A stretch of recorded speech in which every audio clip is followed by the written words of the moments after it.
এই পট পরিবর্তনের পরে শেখ হাসিনার বিদায়ের পরে আমরা বেশ কিছু ওয়াজ মাহফিলে ইতিমধ্যে যাওয়া হয়েছে আমার ব্যক্তিগতভাবে, এবং অনেকগুলো দাওয়াত অপেক্ষা করছে, যেমন গতকালই নামুজে গিয়েছিলাম।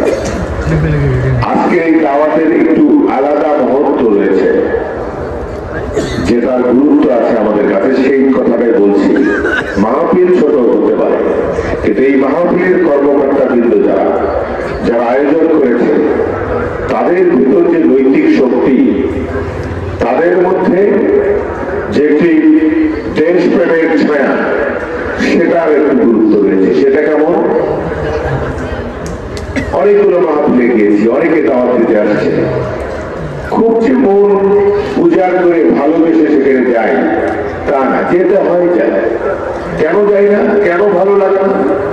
ওই সব মাহফিলে গত বছর, 1 বছর পূর্বে আমাদের কাছে তারা দাওয়াত দিতে আসে না।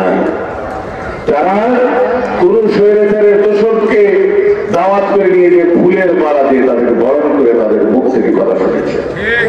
কিন্তু আজকের এই মাহফিল, আজকের এই আয়োজক যারা, এই খেলিয়াপাড়ার এই মানুষগুলো ভালোবাসার কাছে আমাদের মাথা নত হয়ে গিয়েছে। তারা যখন বলেছে যে ভাই, আপনারা যখন থেকে এখানে আসতে পারেন না, ঠিক তখন থেকে আমরা আর ওয়াজ করি না। এই যে ভালোবাসা, এই ভালোবাসার ঋণ আমরা শোধ করতে পারবো কিনা আমরা জানি না। আমি বলতে চাই যে এখানে স্বজন বলেছে, আমার বিশেষ বক্তারা বলেছে যে 12-13 বছর পূর্বে আমরা একটি তৎকালীন ব্যারিস্টার জমিরুদ্দিন সরকার সাহেবের পক্ষ থেকে আমরা একটি বরাদ্দ ঘোষণা করেছিলাম, কিন্তু এখানে আইনগত জটিলতার কারণে আমরা উঠাতে পারেন নাই, এবং তার পরিপ্রেক্ষিতে আজকে এই ক্লাবটি রেজিস্ট্রেশন হয়েছে। আমাকে দেখে অনেক ভালো লেগেছে যে তৎকালীন একটি কাজ আমরা করেছি, সেই কাজটি এখন চলমান, বহমান, এবং সেই ক্লাবের নামে আজকের এই মাহফিল করা হয়েছে। এটা অনেক আনন্দের, অনেক ভালোবাসার, এটা আপনাদের প্রকাশ করতে পারছি না। আমি শুধু আলহামদুলিল্লাহ করছি যারা আপনারা আয়োজন করেছেন। বন্ধুরা, আজকে যে আপনাদের সঙ্গে কথা বলতে পারছি, আজকে যে প্রধান বক্তা যিনি আসেন, উনি যে এখানে কথা বলতে পারছেন, 1 বছর 5 মাস আগে যদি আমরা এই আয়োজন করতাম, সেখানে কোনো গ্যারান্টি ছিল না যে আমরা এখানে পৌঁছতে পারবো। যদিও পৌঁছতে পারি, এখান থেকে বাড়ি ফিরতে পারবো, তার কোনো গ্যারান্টি এই বাংলাদেশের মাটিতে ছিল না। এমন একটি পরিবেশে আমাদের বিরতিপাত করতে হয়েছে, সেখান থেকে আল্লাহ পাক আমাদেরকে উদ্ধার করেছে, জালিমের হাত থেকে উদ্ধার করেছে।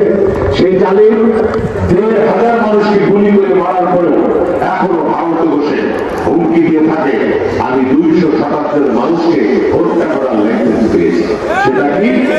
সেটা কি 287 নামে, এই হাসিনার নামে হত্যা মামলা দায়ের করা হয়েছে।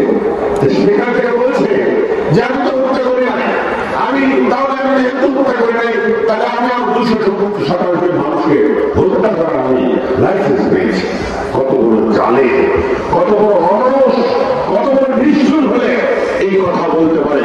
এখনো এই 5ই আগস্টে শহীদদের মা, এই মুগ্ধর মা, সেই আবু সাইদের মা, তাদের মায়েদের চোখের পানি এখনো শুকায়নি, তাদের পরিবারের কান্নাও এখনো থামেনি।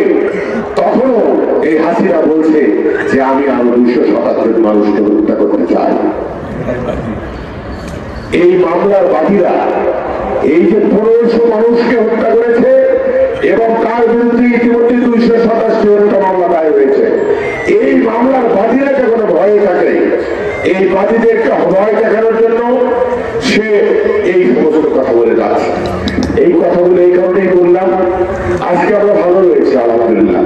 বাংলাদেশের মানুষ, দাড়ি টুপিওয়ালা মানুষরা নিরাপদে পথ চলতে পারে। আজকে ওয়াজিরা ওয়াজ করতে পারে, যারা রাজনীতি করে তারা রাজনীতির কথা বলতে পারে। বাংলাদেশের মানুষের তাদের মনের ভাষা ব্যক্ত করতে পারে। এমন একটি বাংলাদেশের জন্য তো আমরা 71 সালে দেশ স্বাধীন করেছিলাম, কি মনে রাখলাম? ঠিক সেমনি একটি ফ্লেভার আমরা পেয়েছি, ঠিক সেমনি একটি পরিবেশে আমরা বিরতিপাত করছি। কিন্তু সেই পরিবেশ কারো কারো ভালো লাগছে না, সেই পরিবেশ কারো কারো ভালো লাগছে না। এই বাংলাদেশের ভালো অনেকেই ভালো চোখে দেখে না।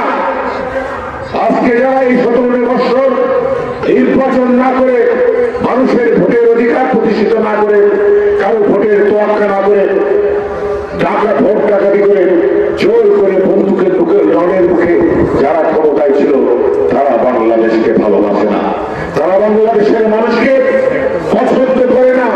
যার কারণে আজকে যে দেশ আশ্রয় গ্রহণ করেছে সেই রাষ্ট্রটি তাদের রাষ্ট্রীয় শক্তি দিয়ে বাংলাদেশের বিরুদ্ধে ষড়যন্ত্র করে যাচ্ছে।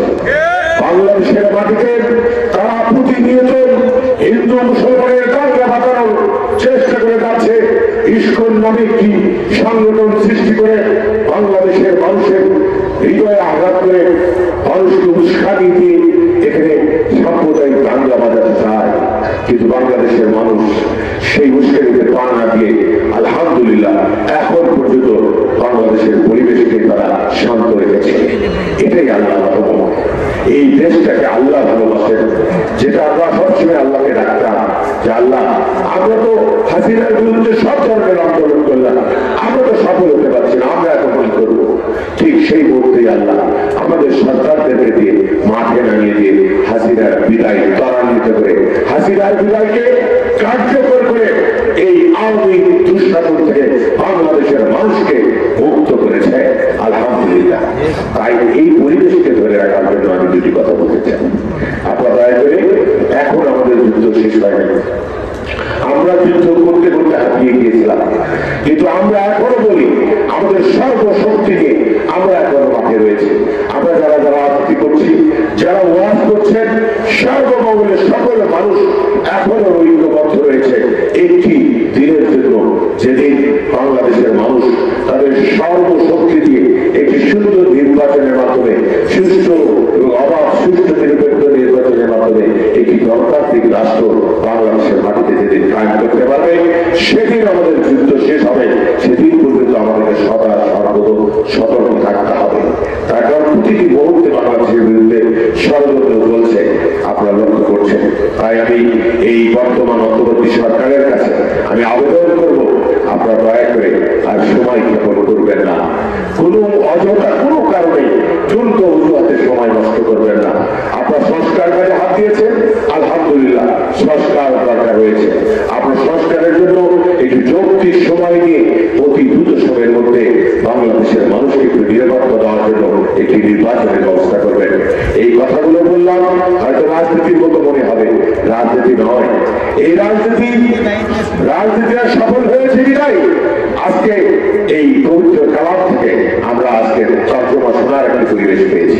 বাংলাদেশের লক্ষ লক্ষ জায়গায়, হাজার হাজার জায়গায় আজকে ওয়াজ মাহফিল চলছে কোনো বিনা বাধায়, পুলিশি বাধা ছাড়া। কেন হচ্ছে? রাজনৈতিক ভাবে একটি সমাধান, একটি সরকারের পতন হয়েছে বিধায়। অতএব রাজনীতি আর ধর্ম সবকিছুতে মধ্যেই আমাদের নিবিড় ভালোবাসা সম্পর্ক সবসময় ছিল এবং সবসময় থাকবে ইনশাআল্লাহ।